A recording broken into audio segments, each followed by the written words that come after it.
കണ്ണൂർ എ.ഡി.എം ആയിരുന്ന നവീൻ ബാബുവിനെതിരെ ഏറ്റവും ഗുരുതരമായ ആരോപണം ഉന്നയിച്ച ഒരു വ്യക്തിയാണ് സർക്കാർ സർവീസിൽ ഉള്ള ടി.വി. പ്രശാന്ത്. ഇയാൾ കള്ളയൊപ്പുകൾ കരികര പറയുന്നത് എനിക്ക് രണ്ടൊപ്പുണ്ട് എന്ന രീതിയിലാണ്. ഒന്ന് ആലോചിക്കണം, കള്ളയൊപ്പുകളെ ന്യായീകരിക്കാൻ വേണ്ടി ഇയാൾ പറയുന്നതെല്ലാം വിശ്വസിക്കുന്ന രീതിയാണോ കോടതി അവലംബിക്കാൻ പോകുന്നത്? ഒരിക്കലുമല്ല. മാത്രമല്ല, ടി.വി. പ്രശാന്തിനെതിരെയുള്ള നിരവധിയായ കണ്ടെത്തലുകൾ ഗീത IAS നടത്തിയിട്ടുണ്ട്. അവരുടെ റിപ്പോർട്ട് പൂഴ്ത്തി വെച്ചിരിക്കുകയാണ് സർക്കാർ.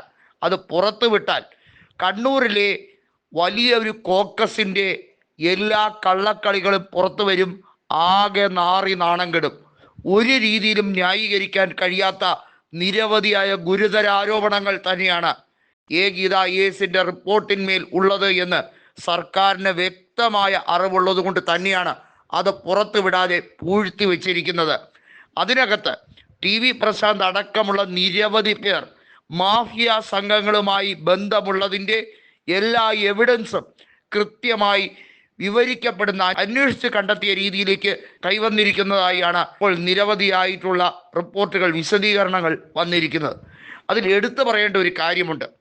ടി.വി. പ്രശാന്തിന് പെട്രോൾ പമ്പ് അനുവദിക്കുന്നതിന് വേണ്ടി PP ദിവ്യ വലിയ തോതിൽ പേഴ്സണലായി എഫേർട്ട് എടുത്തിരുന്നു. അതുമായി ബന്ധപ്പെട്ട് ജില്ലാ കളക്ടർ അരുൺ കെ വിജയനും ഇത്തരത്തിലുള്ള വലിയ നീക്കങ്ങൾ നടത്തിയിരുന്നു.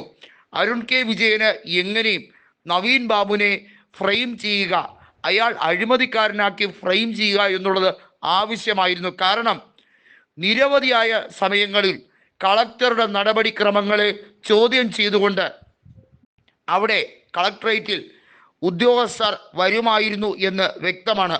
നവീൻ ബാബുവിനോടുള്ള സ്നേഹം, അദ്ദേഹത്തിനോടുള്ള ആദരവ് ജില്ലാ കളക്ടറായ അരുൺ കെ വിജയന് പലപ്പോഴും ലഭിക്കാറില്ല. പലപ്പോഴും നാണം കെട്ടി ലഭ്യനായി പോകുന്ന അരുൺ കെ വിജയന് ഇയാളോട് ഒടുങ്ങാത്ത പകയായിരുന്നു എന്ന് നേരത്തെ തന്നെ ഗീത IASന്റെ റിപ്പോർട്ടിൽ നിന്ന് തന്നെ പ്രാഥമികമായി വ്യക്തമായ കാര്യമായിരുന്നു. PP ദിവ്യയെ കൃത്യമായി അരുൺ കെ വിജയൻ ഉപയോഗിച്ചതാണ് എന്നതാണ് ഇപ്പോൾ PP ദിവ്യ പറയാൻ ശ്രമിക്കുന്നത്. അതായത് കളക്ടർ അരുൺ കെ വിജയന്റെ വ്യക്തിവൈരാഗ്യം തീർക്കാൻ തന്നെ കരുവാക്കി എന്നാണ് PP ദിവ്യ പറയുന്നത്.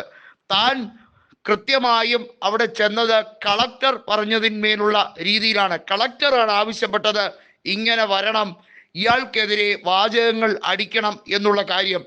എന്നിട്ട് അത് പത്തനംതിട്ടയിൽ നിരവധിയായ വാട്സാപ്പ് ഗ്രൂപ്പിലേക്ക് ഈ വീഡിയോ സെൻഡ് ചെയ്ത് നാണം കെടുത്തുക എന്നുള്ള രീതിയായിരുന്നു എന്ന് മഞ്ജുഷ തന്നെ പറയുന്നുണ്ട്. അപ്പോൾ PP ദിവ്യ ഇപ്പോൾ ശ്രമിക്കുന്നത് എങ്ങനെയും അരുൺ കെ വിജയനെതിരെ നീങ്ങുക, അതുവഴി കൃത്യമായും ഇതിൽ നിന്ന് തടിയൂരാൻ വേണ്ടിയുള്ള ശ്രമമാണ് PP ദിവ്യ ഇപ്പോൾ നടത്തി വരുന്നത്. അരുൺ കെ വിജയനാണ് ഇതിൻ്റെ പിന്നിൽ പ്രധാനമായും. ഈ മാഫിയ സംഘങ്ങൾക്ക് വേണ്ടി, അവർക്ക് വേണ്ടിയുള്ള ഒരു വലിയ ശ്രമത്തിൻ്റെ ഭാഗമായിരുന്നു ഇത്.